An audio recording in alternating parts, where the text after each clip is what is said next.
할렐루야, 사랑하는 형제들의 예수 이름으로 축복합니다.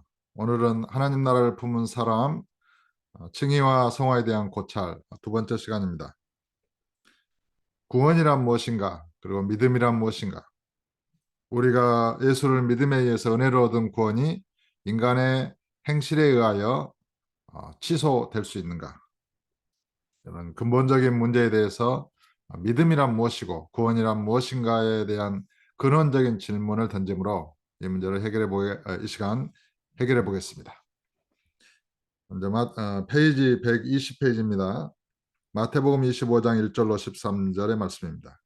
그때에 천국은 마치 등을 들고 신랑을 맞으러 나간 열 처녀와 같다 하리니, 이게 열 처녀의 비유죠. 그래서 저와 여러분이 잘 아시는 바와 같이 슬기로운 다섯 처녀는 여분의 기름통을 준비했고, 등불과 함께 미련한 다섯 처녀는 이 정도면 충분할 거야. 시간을 계산해 보니까 그 등잔에 있는 기름만으로 충분할 것으로 예상이 됐어요. 그래서 여분의 기름통을 준비하지 않았습니다. 그 차이예요. 여기에 대해서 인간의 나태한 신앙은 주님을 기다리기는 하지만 구원을 얻지 못하게 하는 요인으로 작동한다. 주께서는 왜 이러한 비유를 말씀하셨을까? 때가 오면 기름을 준비할 시간이 없을 것이고 깨어 기도하지 않는 자들에게는 기회가 주어지지 않을 것임을 분명하게 경고하시므로 항상 깨어 있으라고 말씀하신 것으로 해석한다. 주님을 믿지만 오늘날도 많은 사람들이 주님의 경고를 무시하고 신앙생활을 하고 있지는 않을까 생각해 본다. 하늘에 계신 아버지의 뜻대로 행하는 자는 천국에 들어가지 아버지의 뜻대로 행하지 않는 자는 천국에 들어가지 못한다고 말씀하셨음에도 주의 경고를 무시하며 살고 있지 않은지 자신을 살펴보라. 구원이란 무엇인가? 단순히 은혜로 예수를 믿고 영접하면 구원을 얻은 것인가? 아니면 남은 삶에 숙제가 있는 것인가? 씨 뿌리는 비유를 또 생각해 보죠. 씨 뿌리는 비유에서 흙이 얕은 돌밭에 떨어진 씨는 기쁨으로 복음을 듣고 믿은 자이다. 이 사람은 구원을 얻었는가? 아니다. 아닙니다. 태양이 뜨겁게 내리쬐므로 뿌리가 없어 말라 시들었습니다. 이러한 신앙인들은 얼마든지 있을 것이다. 가시덤불에 떨어진 씨는 복음을 듣고 교회 예배에 참석하는 신앙입니다. 하지만 세상 염려와 근심에 사로잡혀 결실하지 못하였다. 이 사람은 구원을 얻었는가? 아니다. 그는 구원을 얻지 못한 자이다. 오늘날 교회에 참석하는 사람 중에 이와 같은 사람들도 많이 있을 것이다. 여기에서 이제 구원이란 무엇인가? 복음을 듣고 기쁨으로 예수님을 영접하면 넌 구원받은 거야. 구원이 완성된 거야. 이렇게 생각하는 것인가? 해야 되는 것인가? 아니면은 기쁨으로 복음을 받았지만은 너는 아직 구원이 완성된 건 아니야. 이제 그 싹이 났으니까 성장해서 결실해야 돼. 그래야 구원이 완성되는 거야. 두렵고 떨림으로 너의 구원을 이루어가는 삶을 살아야 돼. 이렇게 주장할 수도 있겠죠. 여기에서 사람들이 생각하는 구원은 다양하다는 것을 이해해야 한다. 싹이 난 것을 구원받았다고 생각하면 구원 그렇게 생각할 수도 있고, 시들시들하지만 교회에 나오는 사람은 구원을 받았다고 생각할 수도 있어요. 예수를 영접했으니까요. 복음을 듣고 믿었으니까요. 세례도 받았으니까요. 하지만 정확한 의미에서 그들은 예수를 믿어 구원을 받기 시작하였지만 구원을 완전히 받은 것은 아닙니다. 구원이 완성된 건 아니에요. 왜냐하면 시들을 가능성이 있잖아요. 왜냐하면 뿌리가 말라서 완전하게 시들어버릴 가능성이 지금 남아있잖아요. 흙이 얕은 돌밭이고 가시덤불에 쌓여 있으니까요. 그런데 그런 사람을 보고 넌 구원받았어, 이렇게 말할 수 있겠습니까? 그래서 여기에서 이제 우리가 구원에 대한 오해, 구원에 대한 시각 자체를 바꿔보자는 것입니다. 사람들은 구원을 단회적인 것으로, 고정적인 것으로 이해하기 쉽다. 예수 믿어서 영접하면 하나님의 자녀가 되는 권세를 받았어. 구원이야. 칭의 구원. 의롭다함을 입은 거야. 그리고 그 구원이 변하지 않는 것으로 생각을 하는 거예요. 완성된 것으로 생각하는 거예요. 단회적인 것으로 생각을 한다는 거예요. 그러니까 이 생각을 이 시간 바꾸는 것입니다.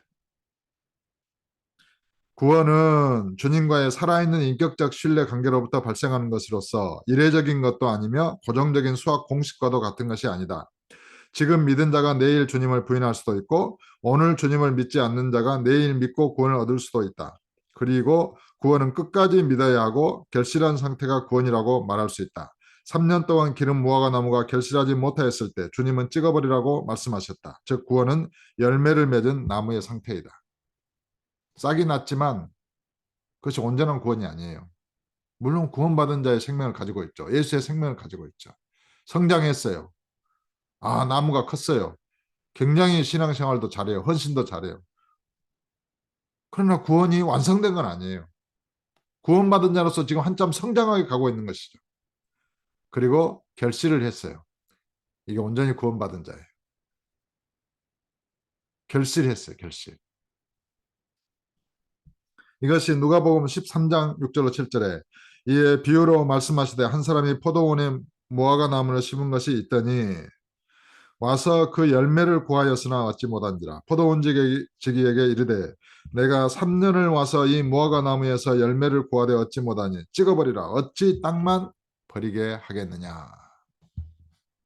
열매 없는 무화과 나무는 아무리 나무가 크고 가지가 크고 잎이 무성해도 열매 없는 나무는 찍혀버리는 거예요.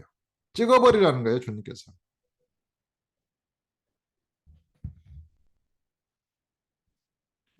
마태복음 7장 18절로 19절에도 좋은 나무가 나쁜 열매를 맺을 수 없고 못된 나무가 아름다운 열매를 맺을 수 없느니라. 아름다운 열매를 맺지 아니하는 나무마다 찍혀 불에 던져지느니라. 예수님을 믿었어요. 하나님의 자녀가 되는 권세를 받았죠. 싹이 났죠. 주님을 기뻐하고 즐거워해요. 그러나 태양이 떴을 때, 시련과 환란이 있을 때, 또 세상의 염려와 재리의 유혹이 밀려올 때 그것을 극복하고 이기고 그 말씀대로 결실해야 돼요. 그래야 구원이 완성이 되어지는 거예요.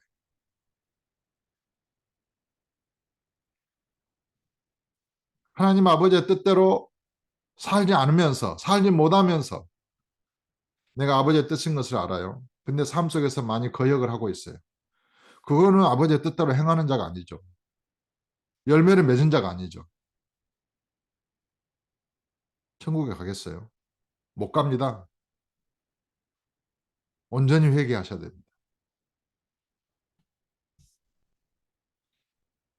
그래서 예수를 믿고 영접했다고 해서 구원이 완성된 것처럼 생각하면 안 된다. 자, 내 삶 속에서 하나님의 뜻을 부인하는 삶을 반복적으로 하고 있어요. 시련이나 환란이 왔을 때 이 믿음이 끝까지 주님을 붙들 수 있을까요? 그건 모르는 거예요. 미련한 다섯 처녀처럼 기름의 등불이 기름이 떨어져서 그 등불이 꺼져가서 신랑을 맞이하지 못할 가능성이 높아요. 아름다운 열매를 맺지 아니하였다고 해서 찍혀버릴 가능성이 높아요. 구원을 얻으면 좋겠죠. 구원을 얻도록 하기 위해서 이 말씀을 드리는 것입니다. 그래서 예수를 믿은 사람이 이제 구원을 얻기 시작하였으니 이 믿음이 자라서 결실하기까지 시련과 환란을 견디고 인내하며 끝까지 주님을 부인하지 않고 믿음을 지키며 살아야 한다고 강조해야 한다. 빌립보서 2장 12절에 그러므로 나의 사랑하는 자들아 너희가 나 있을 때뿐 아니라 더욱 지금 나 없을 때에도 항상 복종하여 두렵고 떨림으로 너희 구원을 이루라. 항상 복종하라는 거예요. 주의 뜻이. 그래서 두렵고 떨림으로 구원을 이루라는 거예요. 이것은 구원의 성장을 말씀한다고 봅니다. 예수를 믿는 것은 영접한 것은 구원이 시작된 거예요. 예수의 생명이 내 안에서 생명의 싹을 내기 시작한 거예요. 그러나 그 상태로 온전한 것이 아니라 그 싹은 자라야 돼요. 자라서 꽃을 피고 열매를 맺어야 돼요. 열매를 맺기까지 태풍도 있고 병충해도 있고 뜨거운 태양볕도 있고 폭풍우도 있단 말이에요. 그것을 견디고 결실해야 돼요. 환란도 있고 핍박도 있고 우리를 불안하게 하는 세상의 모든 일들이 있을 수 있어요. 그것을 이기고 견디고 믿음을 지켜서 믿음으로 살아내야 돼요. 그래야 구원이 완성됩니다.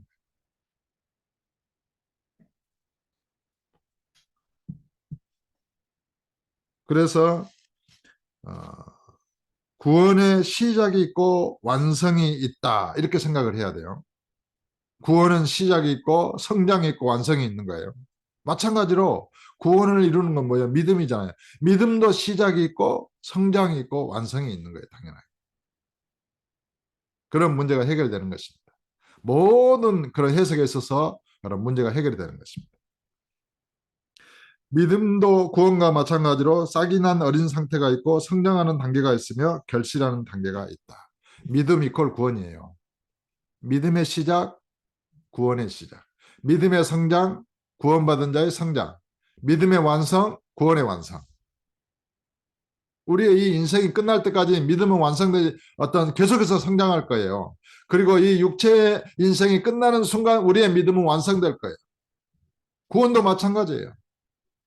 우리가 지금 예수를 믿고 있으니까 구원은 시작됐죠. 믿음이 성장하고 있죠. 구원받은 자로서 성장하고 있는 거예요. 이제 우리의 삶이 다할 때 믿음이 완성됐어요. 구원이 완성될 거예요.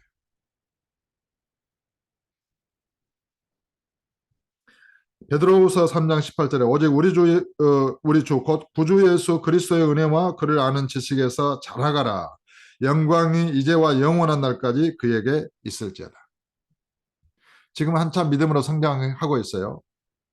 근데 꽃을 피우려고 꽃을 피웠어요. 열매를 맺었어요. 열매를 맺기 시작했어요. 근데 태풍에 뿌리가 뽑혀서 나무가 넘어져 버렸네. 구원 얻었어요? 못 얻었어요?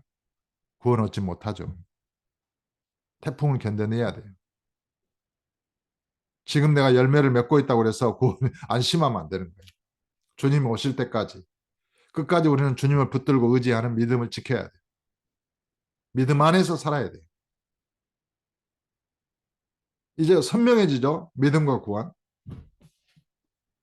빌립보서 4장 13절 우리가 다 하나님의 아들을 믿는 것과 아는 일에 하나가 되어 온전한 사람을 이루어 그리스도의 장성한 분량이 충만한 데까지 이르리니. 저와 여러분의 믿음은 그리스도의 장성한 분량에 이르도록 성장해 가는 거예요. 예수님의 믿음과 똑같아지는 거예요. 예수님이 가졌던 그 믿음의 분량, 아버지를 신뢰하고 죽기까지 십자가에 복종하며 죽기까지 우리를 사랑하셨던 그 주님의 그런 믿음, 충성, 헌신, 순종하심, 의로우심. 거기서 우리의 믿음으로 이제 지금은 조금 얻었으니까 믿음이 성장하면서 그리스도의 장성한 분량에 이르도록 우리는 자라가고 있는 것입니다. 인생이 끝날 때까지 이 믿음의 성장을 멈추지 않을 거예요.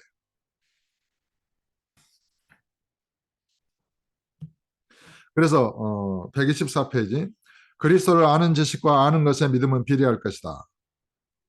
어린 양을 먹이라 그러잖아요. 그 말은 믿음이 어린 상태가 있는 거예요. 그 말은 믿음이 장성한 분량에 이른 상태가 있다는 거예요. 그러니까 믿음에도 청년의 믿음이 있고 아비의 믿음이 있는 거예요. 마찬가지예요. 믿음에 의한 구원도 구원에 받은 자로서의 싹이 난 상태가 있고 성장하고 있는 상태가 있고 꽃이 피는 상태가 있고 열매가 맺는 상태가 있고 열매가 성숙한 상태가 있고 열매를 딸 때가 와요.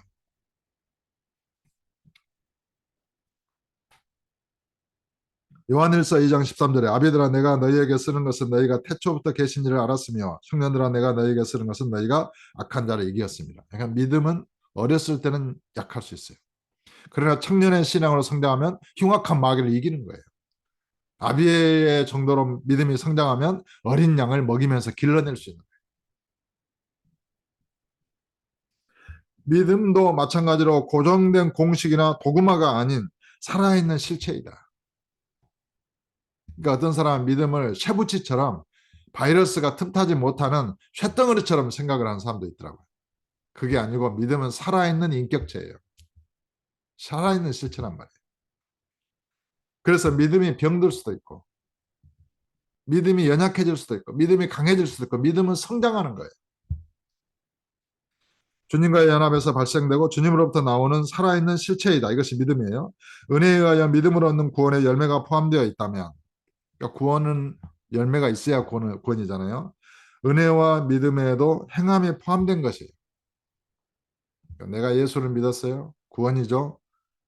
근데 구원의 열매가 포함되어 있어야 돼요. 그럼 내가 믿는 믿음 안에 그 열매가 포함되어 있다고 생각을 해보는 거예요. 완전하게 생각을 바꾸는 거예요. 온전한 구원은 열매가 포함된 상태예요. 그리고 온전한 믿음은 뭐예요? 열매가 포함된 믿음이죠. 열매가 포함된 상태의 믿음이라는 거예요. 믿음 이퀄 구원. 믿음의 시작, 구원의 시작. 믿음의 성장, 구원의 성장. 믿음의 완성, 구원의 완성. 온전한 구원은 열매를 맺은 상태예요. 그럼 온전한 믿음은 뭐예요? 열매를 맺은 상태의 믿음이라. 그렇게 생각을 해보는 거예요. 믿음과 행함을 분리해서 생각한 것을 합쳐서 행함 자체가 포함된 상태를 믿음이라고 생각해 보는 것이다. 믿음이 싹이 나는 상태가 있다면 성장의 단계가 있고 결실하는 믿음의 단계도 있다고 생각할 수 있다. 즉 구원의 상태와 동일하게 믿음도 시작이 있고 성장이 있으며 결실의 때가 있다고 생각해 보는 것이다. 그러면 믿음과 구원의 상관관계가 명확해진다.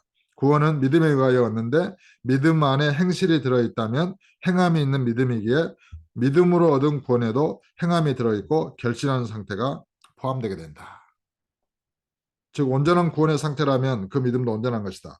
구원을 받은 상태가 결실한 상태라면 그 믿음도 결실한 상태의 믿음이고 온전한 믿음이며 온전한 구원이다. 구원은 은혜에 의하여 예수를 믿음으로 얻는 하나님의 선물이다.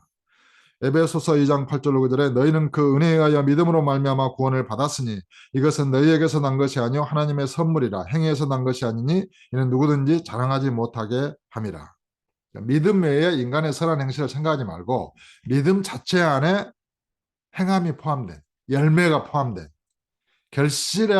믿음이 시작이 있고 싹이 나고 결실이 있다고 생각을 하고 그 믿음 자체가 결실한 상태의 나무라고 생각을 해보는 거예요. 나무가 믿음이고 그 나무가 맺는 그 열매가 행이다 이렇게 생각해도 뭐 틀리지는 않지만 열매가 맺혀 있는 나무 자체를 믿음이라고 생각해 보는 거예요. 처음에 싹이 났죠. 나무로 성장했죠. 나중에 열매를 맺었죠. 전체가 믿음이에요. 열매도 믿음이라고 생각하는 거예요. 그러니까 열매를 가진 나무 전체. 그러면 믿음의 상태 곧 구원의 상태가 마음에서 이루어진 대로 삶 속에서 나타난다고 생각해 보라. 마음에 없는 것을 삶 속에서 이루어내는 것이 아니라 마음속에 이미 존재한 것을 삶 속에 나타낸다고 생각해 보면 쉽게 이해할 수 있다. 그러니까 믿음과 삶과의 관계를 믿음은 마음에 보이지 않는 것, 삶은 나타난 믿음. 그러니까 믿음과 삶은 이퀄이라는 거예요. 마음에 예수를 믿었다. 그러면 삶에 예수가 나타나는 것이고 마음에 믿는 믿음 안에 결실한 나무가 있어요. 그러면 삶에 결실한 나무가 나타나는 거예요. 이게 성경적인 그 논리에 합당한가? 마음에 음욕을 품기만 해도 이미 간음을 행했다라고 주님께서 말씀하셨잖아요. 내가 믿음을 가졌다는 것은 생각과 감정과 의지에서 믿은 거잖아요. 그러면 어떻게 해요? 믿었다는 것은 이미 행해진 거예요. 믿음 안에서 나무가 결실해 있으면 믿음은 바라는 것들의 실상인데 내가 결실한 나무의 상태를 믿었으면 삶 속에 결실한 나무의 상태가 나타난다는 거예요. 믿음은 바라는 것들의 실상이에요. 그 실상은 삶 속에 나타나지 않을 수가 없어요. 마음속에 선한 것을 쌓은 사람은 선한 것을 내는 것이고 마음에 악한 것을 쌓은 사람은 악한 것을 내는 거라고 주께서 말씀하셨습니다.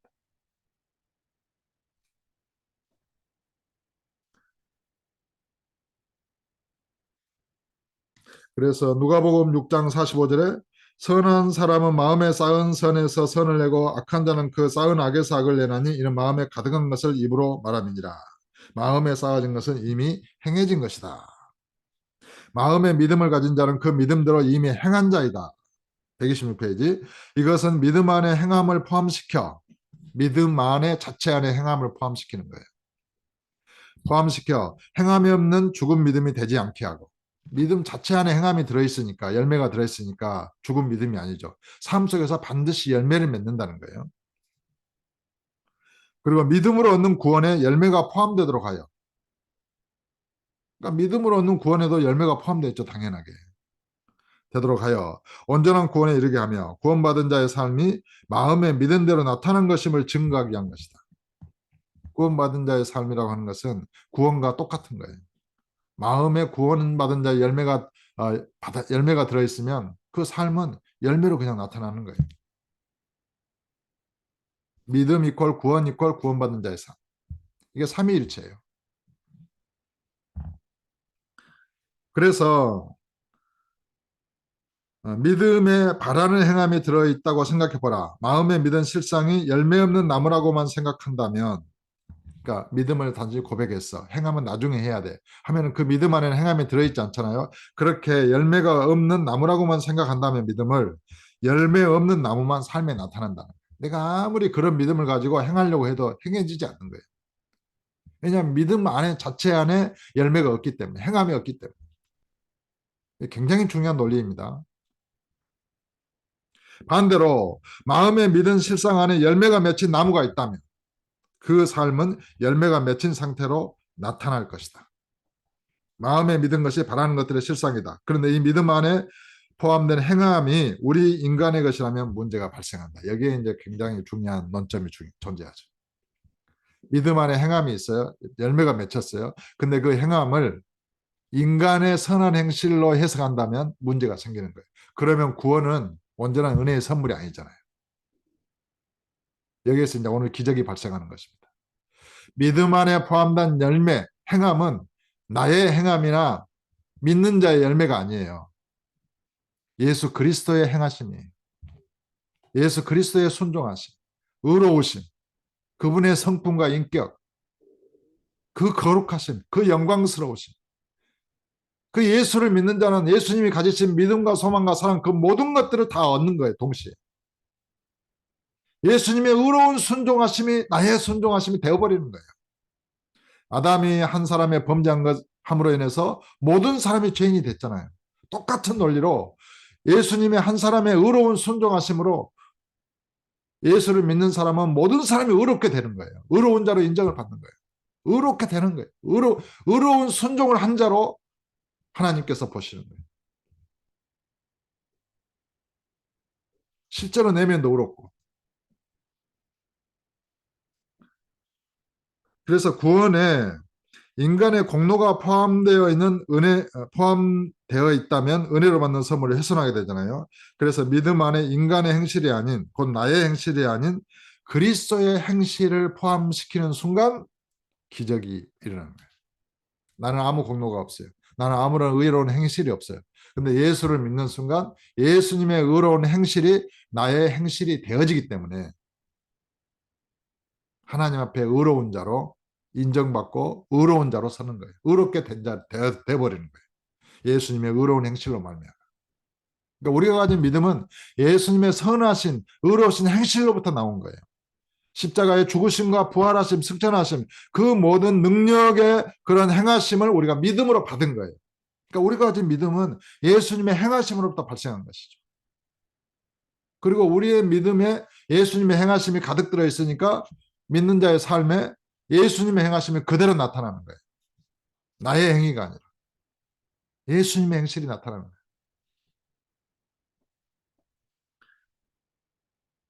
로마서 5장 18절로 19절에 그런즉 한 범죄로 많은 사람이 정죄에 이른 것 같이 나는 아담이 아니었죠. 옛날에 나는 아담이 혼자 범죄했잖아요. 근데 아담으로부터 태어난 모든 인간은 아담의 범죄를 지고 태어나요. 아담처럼 다 범죄자예요. 범죄자가 되어버리는 거예요. 그런데 동일하게 예수님의 의로운 행실을 믿는 자는 예수님처럼 의로운 자가 되어버리는 거예요. 자기의 의지와는 상관없어요. 예수를 믿으면 그렇게 되는 거예요. 믿으려는 의지를 가지면 그렇게 되는 거예요. 그런즉 한 범죄로 많은 사람의 정죄에 이른 것 같이 한 의로운 행위로 말미암아 많은 사람이 의롭다 하심을 받아 생명에 이르렀느니라. 의롭게 되어버리는 거예요. 한 사람이 순종하지 아니함으로 많은 사람이 죄인이 된 것 같이 한 사람이 순종하심으로 많은 사람의 의인이 되리라.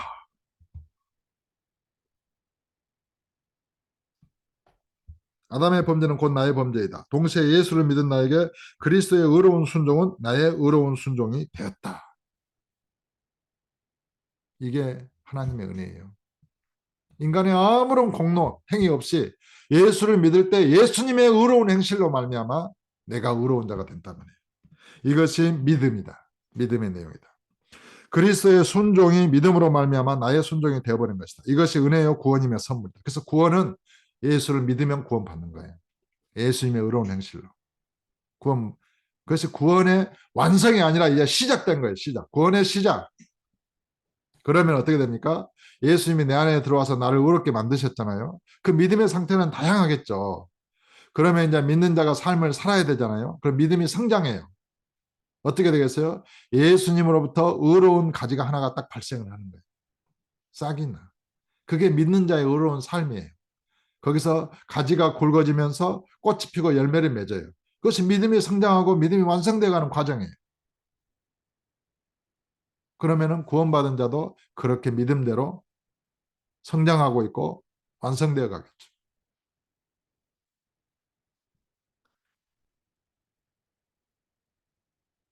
나는 아무런 공로 없이 나의 의로운 행위 없이 그리스도의 의로운 순종하심을 믿음으로 믿는 나는 그리스도와 같이 의로운 자로 여겨진 것이다. 빌립보서 3장 9절에 그 안에서 발견되라니 내가 가진 의는 율법에서 난 것이 아니요 오직 그리스도를 믿음으로 말미암은 것이니 곧 믿음으로 하나님께로부터 난 의라. 믿음에 의하여 얻은 의는 하나님께로부터 난 의이다. 이 의를 가진 자는 하나님처럼 의롭다는 의미이다. 그리스도의 속죄는 우리의 모든 죄를 씻어 주었고 우리는 온전히 거룩하다. 동시에 그리스도의 의의 순종은 나의 의로운 순종함이 되어 나도 그리스도처럼 순종한 의의 자녀가 되는 것이다. 그래서 예수를 믿는 자는 아버지의 뜻에 순종하는 자녀예요. 그 본질이, 본성이 그렇게 변해버린 거예요. 그러니까 아버지의 뜻대로 행하지 않는다는 것은 상상할 수 없는 거예요. 자연스럽게 아버지의 뜻을 기뻐하고 즐거워하고 그걸 행하게 되어지는 거예요. 그러니까 주님께서 아버지의 뜻대로 행하는 자라야 다 천국에 들어가라. 이 말씀이 의미를 갖게 되는 것이죠. 예수를 믿는 자에게는 그게 당연한 거예요. 그러나 예수를 안 믿는 자는 그게 불가능한 것이죠. 아버지 뜻대로 행하는 것이.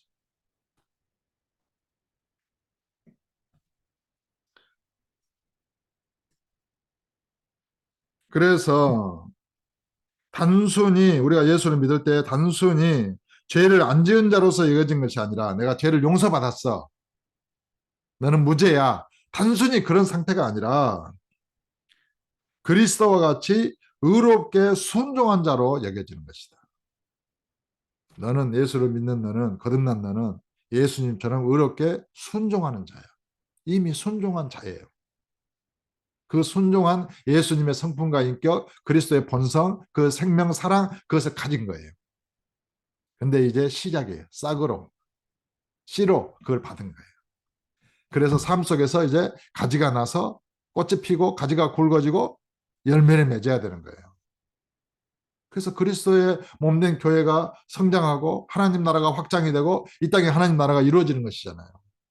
믿음의 시작, 구원의 시작. 믿음의 성장, 구원의 성장. 믿음의 완성, 구원의 완성. 그래서 지금 예수를 믿어서 하나님의 자녀가 되는 권세를 받았다고 해서 그것을 구원이 완성됐다 이렇게 생각하면 안 되는 거예요.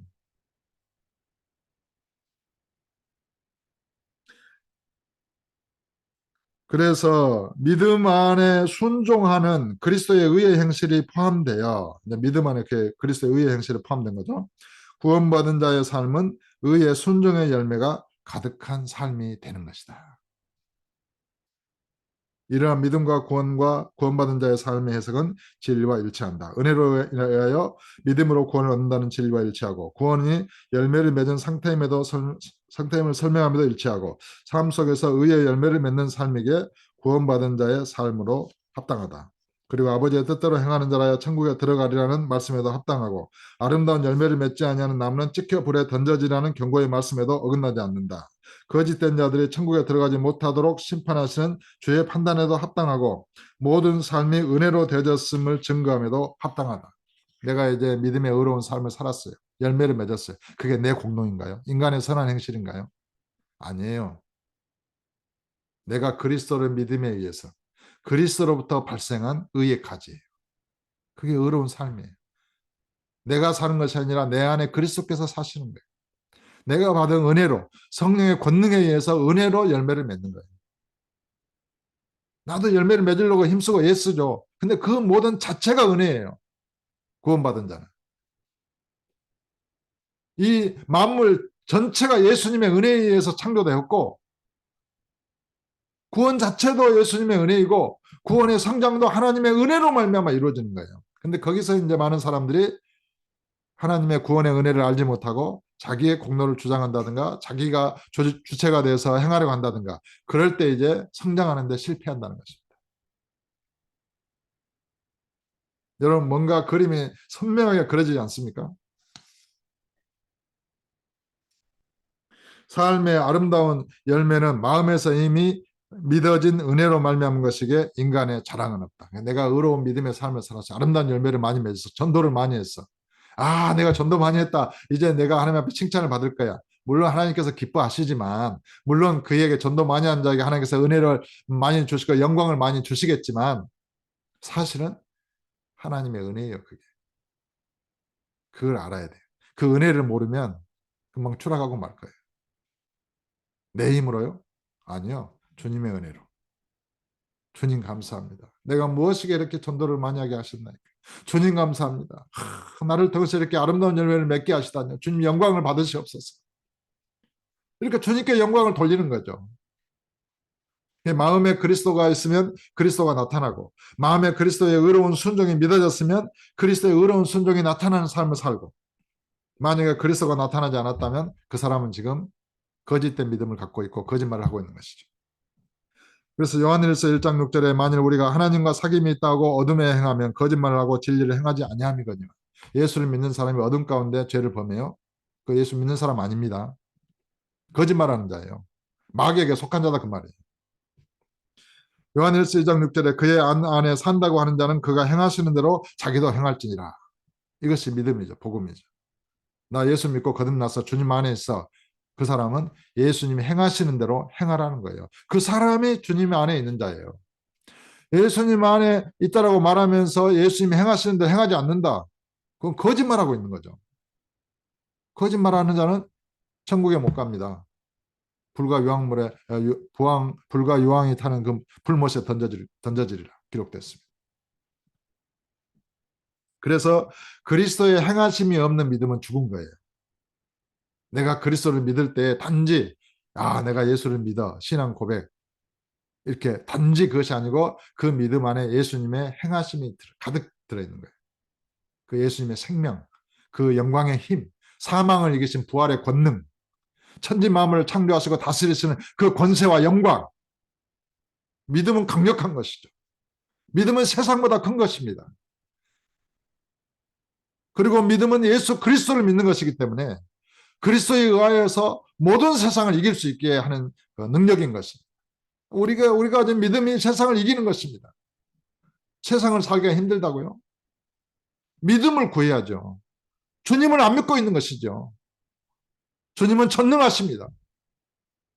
전능자를 믿는 자가 그 전능자께서 내 안에 살아계시는데 내가 주를 믿음에 의해서 사는데 세상이 크다고요? 주님의 세상은 주의 발 아래에 있는 것입니다. 그래서 믿는 자에게 주어지는 상급이 어떤 것입니까? 만국을 다스리는 권세를 주리라. 이기는 자에게. 그래서 우리의 믿음의 목표입니다. 믿음이 성장해서 성장하고 그리스도의 장성한 물량에 이르게 되면 예수님과 함께 만국을 다스릴 수 있는 그런 권세와 영광을 누리게 되는 것입니다. 그 영광이 이루고 싶지 않으십니까? 그리스도의 권세가 없는 믿음은 세상을 이기지 못할 것이다. 부활의 능력을 상실한 믿음은 죽음을 이기지 못하고 사망의 종로로 달 것이다. 두려워하고 있습니까? 예수님을 못 믿고 있는 거죠. 마음에 의심하고 있는 거죠. 불안해합니까? 예수님을 못 믿고 있는 거예요. 그 여러분의 불신앙을 깨닫고 인정하고 회개하고 예수님을 마음에 온전히 영접하고 성령께 도움을 요청하십시오. 주를 믿게 되면 두려움이 사라지죠. 마귀가 떠나가죠. 예수님을 믿게 되면 불안이 사라지죠. 만사가 주 안에 있고 주님의 손에 있기 때문에 마음이 평안한 것입니다. 아무쪼록 오늘 믿음의 시작, 믿음의 성장, 믿음의 완성. 동시에 구원의 시작, 구원의 성장, 구원의 완성. 이런 구도 가운데서 믿음이란 무엇인가? 구원이란 무엇인가? 근본적인 그런 질문을 던져보았습니다.